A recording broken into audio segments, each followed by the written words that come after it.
Birth rates in the USA have dropped to their lowest annual levels in 3 decades, falling for nearly every group of women, and part of a longer decline that dates back to the Great Recession. Amna Nawaz looks at some of the reasons why this may be happening. More than 3.8 million babies were born in the United States last year. But last year's drop in the nation's birth rate, about 2% overall, was the largest drop in a single year since 2010. The rate even fell slightly for women in their 30s. And the teen birth rate continued its dramatic nosedive since the early 90s, down 55% since 2007. Last year, the only group to see a higher birth rate was women in their 40s. All this amid some concerns about America's aging population. Hans-Peter Kohler, who studies fertility and birth rates in this country and many others at the University of Pennsylvania, joins me now. Dr. Kohler, thanks so much for making the time. Let me ask you about these numbers now. The lowest number of recorded births in 30 years, the largest single drop since 2010. It paints a pretty grim picture, is it?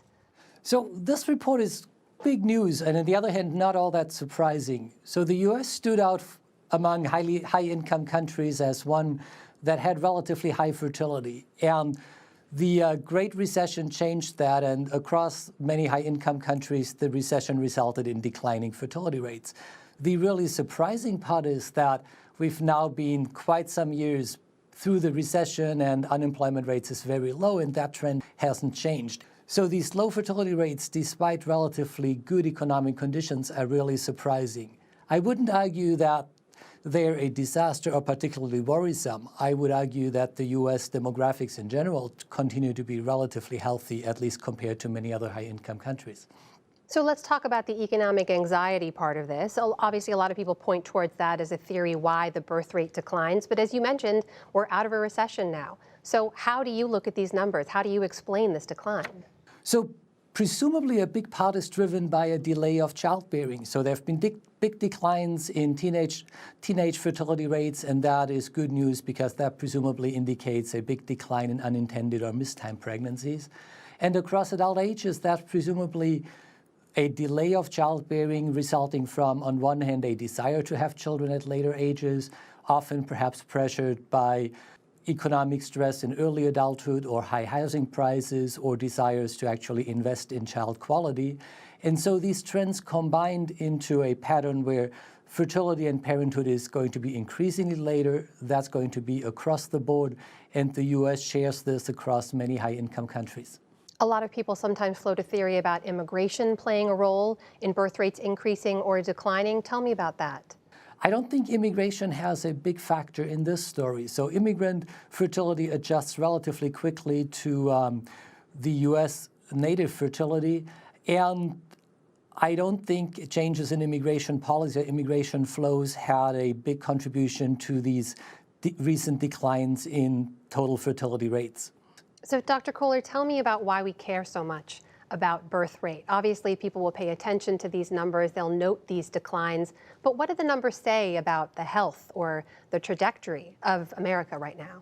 Many would see the number of children as an indicator of the well-being of the adult population, from the notion that individuals who are satisfied with their life and have relatively good economic prospects are more likely to have children.